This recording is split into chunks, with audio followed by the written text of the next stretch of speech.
We're going to begin this morning with that latest on the devastating series of storms slamming the West Coast. This morning, more than a dozen people have been killed from this system. More than 65 million Californians are waking up under a weather alert. Strong winds toppled trees and knocked out power for thousands. Leaders at California utility company PG&E called this its largest response to bad weather to date. The heavy rains are forcing many rivers and streams over their banks. In Ventura County, firefighters used a ladder and rope system to rescue people stranded by a flooding river. Tens of thousands along the state's central coast were given the emergency order to evacuate as floodwaters closed streets, swept away cars, and washed away roads. We're going to begin with Kelly Hubbard. She is the director of the Santa Barbara Office of Emergency Management. Kelly, thanks for joining us. I know you've probably had a long night here. Your area has been hit hard. We're seeing these flood alerts, these evacuation warnings across the state. First of all, just tell us, what's the situation like in your area right now? Good morning. Thank you. Sure. This morning, we've actually had a little bit of a respite, a little bit of slowdown in rain. And what we're looking at is in the next couple of hours, much more rain coming again, the next band of heavy rain. And so really hoping our residents are continuing to hunker down or stay in the evacuation shelters and shelter in place if that's where they're at. With more rain coming, just how concerned are you right now? And what are your biggest worries? Yeah, a lot of concerns. We had a lot of impacts to our roadways, including Highway 101, a lot of our evacuation routes. And so hoping residents really stay inside, go to high ground if they are concerned about any safety, or stay at those shelters that they may already be evacuated to. Mud and debris is all over the place on the roads, in our creeks and rivers. Rivers are flooded. And in many places, the river that you pointed out in Ventura is right below us, causing breaks and people not being able to even get home. And so we're sheltering residents, workers who couldn't get home, and travelers who are coming through the area. Do you feel like most people there are heeding your warning right now and are getting to higher ground, are trying to get to safe places? We think so. It's hard. We can't even get into everybody. We do have some roads and closures that are blocked by mud flows and debris into the roads and streets. And so really just getting the messages to those we can't get to stay inside, go to that high ground. And from the calls we're getting, we think they're doing that. Looking behind you, I can see what's either a bed with pillows or a couch with pillows right now. I'm guessing you might be spending the night where you are, as are many. I mean, how are you coping right now? How are the people you're working with, all the emergency response teams, coping? Yeah, I think everyone's doing the best they can. This is my office. My bed is my sofa that can lay down for a few hours if I can get it. And I think that's what everyone's trying to do. We have first responders who are sharing hotel rooms, bunkering down, and then going back out, drying off, trying to warm up for a little bit. And so, this last night into this morning was also the 5-year anniversary of the 1/9 debris flow. And so it's a very anxiety for a lot of our community members who went through this 5 years ago in the Montecito area. And so really trying to support our community members. Our call center has community wellness volunteers in there as well to help with that anxiety, to not only answer questions about evacuations, but to help with those concerns too.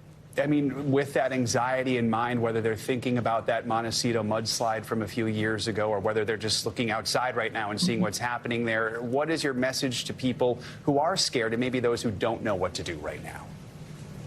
Sure. To listen to local public officials as they communicate. I know some of the protective actions continue to change as it's a very dynamic storm.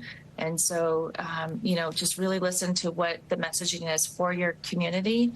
Make sure you're registered for those emergency alerts and you're checking for our community. It's readysbc.org is our website, and having them check those. And if they're in other communities, checking the websites and the local media for the most current information on what they should do. All right, Kelly Hubbard, thank you so much for joining us this morning. We are thinking about you and the millions who are impacted by this right now. Please stay safe. Thank you. So what is next for the severe weather out west? Well, let's check the Morning News Now forecast. Meteorologist Michelle Grossman joins us now for more. Good morning, Michelle. Good morning, guys. And unfortunately, it's more of the same. We are looking at a really tough day once again. You know, looking at all those pictures with Kelly, we're looking at a really difficult situation. Really heavy rain, up to 7 inches in some spots, even up to a foot in some spots. Heavy mountain snow, also really gusty winds. I mean, look at some of these pictures. We're looking at roadways washed away, landslides, mudslides, saturated ground, swollen lakes, creeks, rivers, and that's going to continue. We've been watching this pattern since late December. We're going to continue to watch this pattern at least over the next 10 to 15 days. So it's not just one event, it's event after event, and that's where we're seeing so much trouble here. Today, 32 million people under a flood watch. That means a flood watch or a flood warning. Where you see the red, that is a flood warning. We're looking at high rainfall rates falling over that really wet ground. So the risk for major river flooding does continue, as well as road flooding. That's going to wash out some more roadways. It's going to make for really tough travel. It's going to cut people off as well. And we're looking at the chance for more power outages. Add on top of that, we have snow in the forecast as well. We're looking at very heavy mountain snow, up to 6 feet in some spots. So these alerts extend all the way from California into portions of the Central Rockies. We do have a winter storm warning. That is in the pink. So the highest elevation seeing the highest amounts of snow. Adding on top of that, wind alerts, 33 million alone in California. But if we spread it across into portions of the Rockies and also the Southern Plains, we're looking at 37 million people impacted by a wind alert. This is a problem because we have really wet grounds. We have a lot of trees in portions of Northern California. Those trees are coming down. It's bringing down the power. So we're going to see power coming in and out in many spots today. We already have so many power outages. This is a setup for today. Another onslaught of storms. We have a conveyor belt of moisture once again. The next round of rain is going to bring rain, snow, pummeling California. Kelly mentioned they have a little bit of a reprieve. We're going to see another wave moving onshore. That's going to bring a renewed risk of flooding down trees and also landslides. Looking towards tomorrow on Wednesday, another storm moving in, so there's no break in between. We're going to see an elevated risk for mudslides, flash flooding, and damage, and unfortunately adding to the pictures that we're already seeing. Thursday, a little bit of a break for Central and Southern California, but another Pacific storm takes aim at the Northwest. So really heavy rain. Where you see those brighter colors, that's where we're seeing the heaviest amounts of rain, expecting anywhere from 3 to 7 inches of rain on top of a lot of rain that has already fallen over the past couple of weeks. Mountain snow up to 6 feet possible. Where you see those brighter colors, the pinks and purples, that's where we're expecting the highest amount. We're going to end it here because this is something we're concerned about as well. We don't see this often here. A threat for severe weather today could see a brief tornado or two. So this is something, guys, we're going to be watching very, very closely. Back to you. We certainly hope everyone stays as safe as possible there. Michelle, thank you. In other news, documents with classified markings that appear to be from the Obama administration were found at a think tank in D.C. that's tied to President Biden. The White House lawyer says the documents are currently being reviewed by the Justice Department and the National Archives. For more on this, let's bring in NBC News Justice and Intelligence correspondent Ken Delaney. And Ken, good morning to you. So we know the documents were found days before the midterm elections. Walk us through how this discovery came to light and why we're just finding out about it now. Good morning, Joe. Well, the White House hasn't answered that last question you asked, which is very important because had this been disclosed around the midterm elections, obviously it would have had a big impact. But what they are saying is that a small number of documents with classified markings were found in a locked closet at a think tank called the Penn Biden Center that Joe Biden created after he left the vice presidency and where he maintained office space before he became president. And they say that these documents were immediately turned over upon discovery and that now they are cooperating with a Justice Department inquiry. And we learned that the Attorney General has asked the U.S. Attorney in Chicago, who is a Trump appointee, to look into the question of whether a criminal investigation needs to happen here, Joe. Of course, Ken, this comes 5 months after FBI agents executed that search warrant at former President Trump's Mar-a-Lago home. Dozens of documents with classified markings were found there. And the former president, he's been posting about this new case, but there are differences. I mean, how do these two discoveries compare, at least based on what we know right now? There are huge differences, Joe. First of all, in the Trump case, they found 300 classified documents in total between the search and the subpoena. And there's some evidence that that Trump and the people around him resisted efforts by the government to turn those documents over, in contrast to the Biden team, which self-reported immediately upon finding them. Generally, in a criminal context, self-reporting is exonerating, whereas it's the opposite in the Trump case. They seem to be resisting efforts to turn. The government still doesn't know whether they have all the classified documents that were taken from the Trump White House. So big differences here, but I think politically that may not necessarily matter in terms of how people view these two cases. Yeah, that brings me to the next case. Despite those differences, we know Republican Kentucky Congressman James Comer, who's the new chair of the House Oversight and Accountability Committee, is planning to request more information about what's been found. So what can we expect there, especially with Republicans now controlling the House? And then what are now the steps in this, Department of Justice investigation? So in terms of the DOJ, this Trump-appointed U.S. attorney in Chicago is reviewing the question, essentially, of whether a special counsel needs to be appointed to go forward with a criminal investigation. But in terms of what the Republican Congress is going to do, look, these House Republicans are going to investigate every aspect of the Justice Department. They've already said that. And the Justice Department is prepared to resist turning over any documents relating to pending criminal investigations. That's been their policy for years, or any pending matter whatsoever. So we can expect a big clash there. But as long as Joe Biden is president, the Justice Department doesn't have to turn over anything, really. So it's going to be a sort of a political fight between House Republicans and the DOJ in terms of what documents they see. But no doubt this and other things will be big matters for oversight by the House Republicans, Joe. I'm seeing a lot of this over the next couple of years. All right, Ken, thanks so much. Appreciate it. To Capitol Hill now, where House Republicans have approved a new rules package for Congress. And just like during the votes for Speaker, Kevin McCarthy had to make some last-minute deals to get far-right members of his party in line. NBC News Capitol Hill correspondent Ali Vitale joins us now from Washington, D.C. to help explain it all. Good morning, Ali. These rules are going to govern how the House operates going forward. Walk us through the deals going on behind the scenes and ultimately what ended up in this new rules package. Setting up a rules package at the start of a new Congress isn't normally this contentious, but then again, neither is electing a new speaker. So what makes this Congress so different? Yeah, usually the speaker race doesn't go 4 or 5 days and delay them an entire week. But of course, we know that that's why they're starting a week late on this rules package, on actually putting together the chairmen and chairwomen of their committees. All of this is stuff that should be done at the very outset of Congress. And I guess technically that's what they're doing. But look, many of the things that are in this rules package are things that we know are already in there, in part because some of them were negotiated as Kevin McCarthy was trying to get the votes for speaker. Even if you pull up on the screen a whole list of bullet points, the one that we often talk about is the idea that it's easier to oust the speaker now. Only one member can call for that vote, and it would go to the floor with a simple majority. But there are a lot of other key things in here, especially when it comes to who is sitting on certain committees. The conservative House Freedom Caucus was able to get themselves some very prime slots on key committees like the Rules Committee, the Appropriations Committee, all places that have their hands on the levers of who gets funding and how money is spent. But then there are, of course, also some procedural items here, too. Things that might not seem very important actually could end up being important, especially if it's on a tight deadline, the way that Congress typically likes to operate. For example, there's one rule that was pushed for by people like Congressman Chip Roy that says 72 hours have to elapse between the time that a bill is presented and the time that it is voted on. 72 hours in Congress time, especially when they are on a deadline, can make things really tight and really messy. But of course, for a lot of these conservatives, the point was to really slow down the process. And in this rules package, you see, they did that. And so, Ali, Speaker McCarthy made a lot of side deals to jockey his way into the chair, as you mentioned. While he hasn't released all those assignments, committee assignments seem to have played a large part in getting members of his party on board. What can we expect as those assignments are made public? Yeah.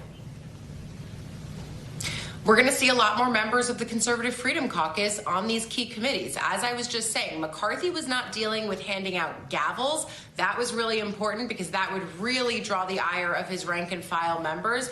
But he was dealing with who gets to sit on some of these committees. And again, the important part for conservatives was that they would get to have a voice and a role on committees where money was being spent, where oversight was being done. When you especially look at who's going to be on this all-important Rules Committee, majority, no bill can go to the House floor without first passing through the Rules Committee. When it comes to contentious bills, having Conservative Freedom Caucus members there who could theoretically band together with Democrats and stop bills from coming to the floor, make that process messier, all of that is going to be really important as we consider how this 118th Congress is just going to function.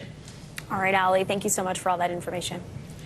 In Brazil, authorities are now investigating Sunday's extraordinary attack on government buildings by supporters of former President Bolsonaro. Yesterday, soldiers and police restored order to the capital and dismantled a camp where many of the rioters had been based. NBC News correspondent Guad Venegas joins us now from Miami with the latest on all this. So, Guad, Brazil's President Lula has been very critical of the military for what happened over the weekend. What's he saying about that, and just what's the latest on the ground right now?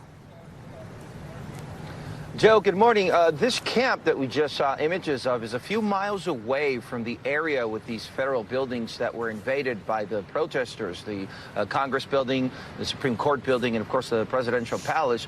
So Lula da Silva has criticized all security forces who are in charge of that federal area of the capital, Brasilia, asking why these protesters were allowed to get so close to the federal buildings and then eventually enter them, causing that destruction that we saw. So part of the investigation will look into the actions of the police force that was in charge of that area. Here's Lula speaking about this subject.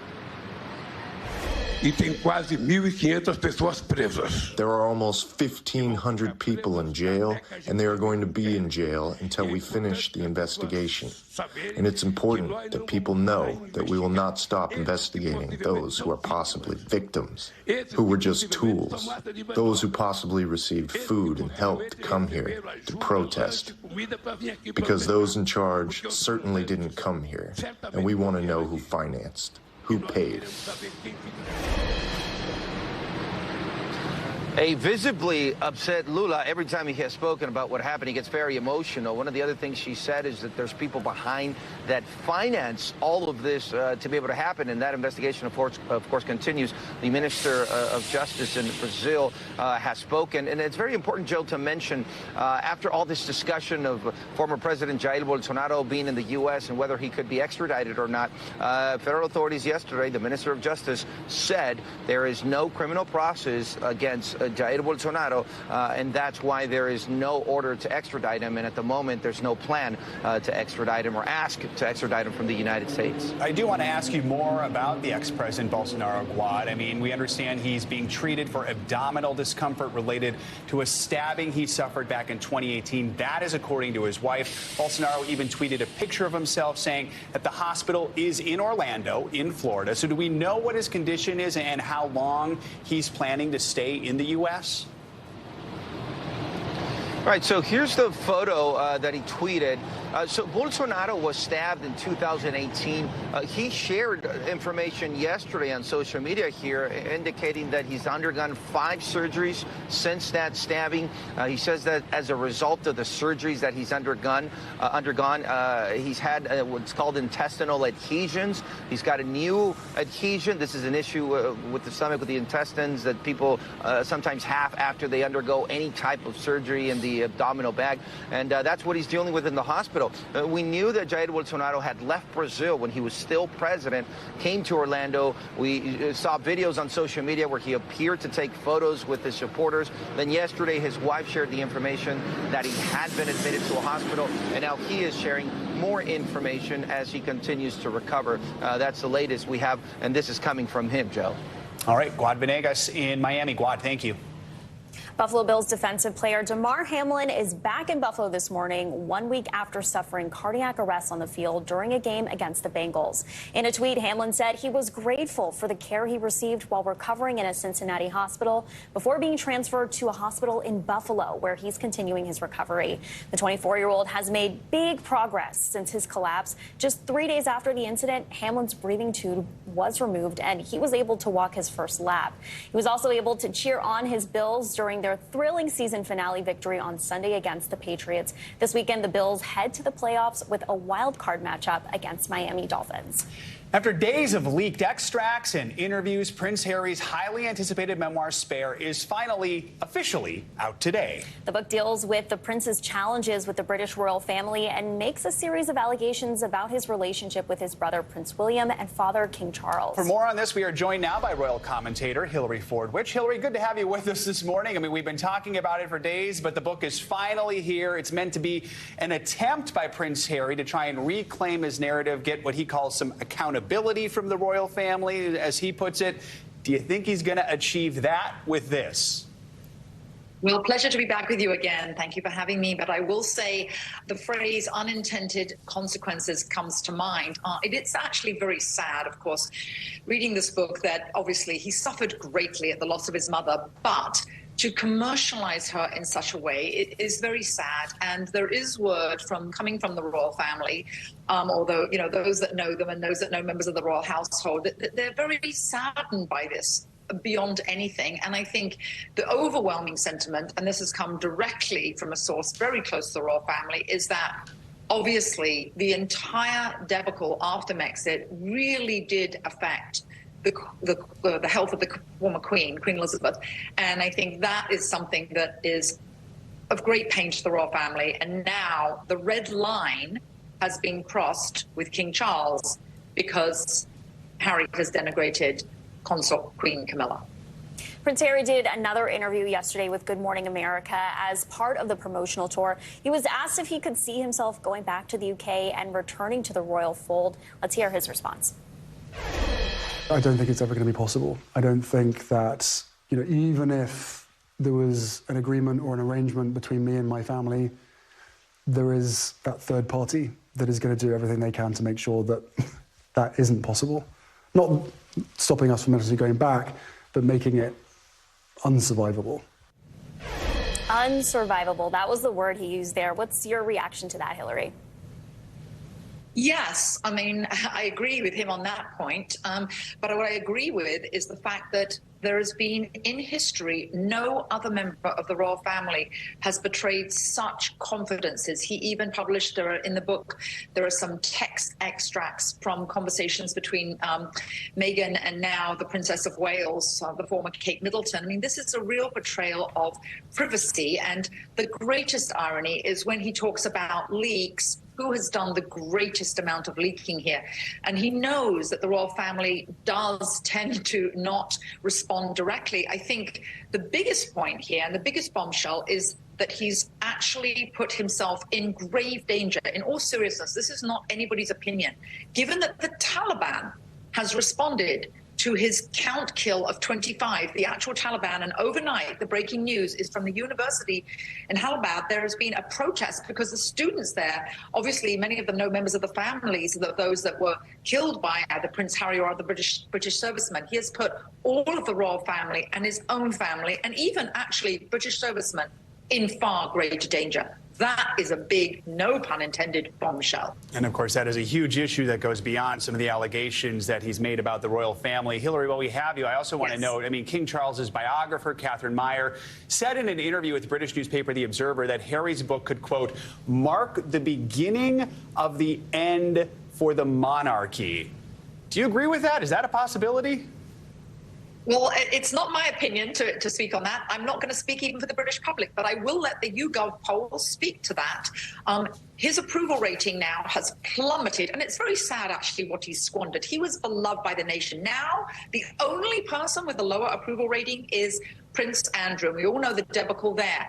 I will say, again, to end on what I began with, unintended consequences, he has actually helped Prince Charles and Prince William because they are seen as taking the high road and being dignified. And last but not least, the most important thing about the British royal family is they are there, misconception by Harry, to serve the British public. And that's what they continue to do. As long as they continue to do that, the British public in a constitutional monarchy will want them and will continue to fund them through taxpayer dollars. All right. Hillary Fordwich, thanks so much for joining us this morning. We appreciate it. Thanks for watching our YouTube channel. Follow today's top stories and breaking news by downloading the NBC News app.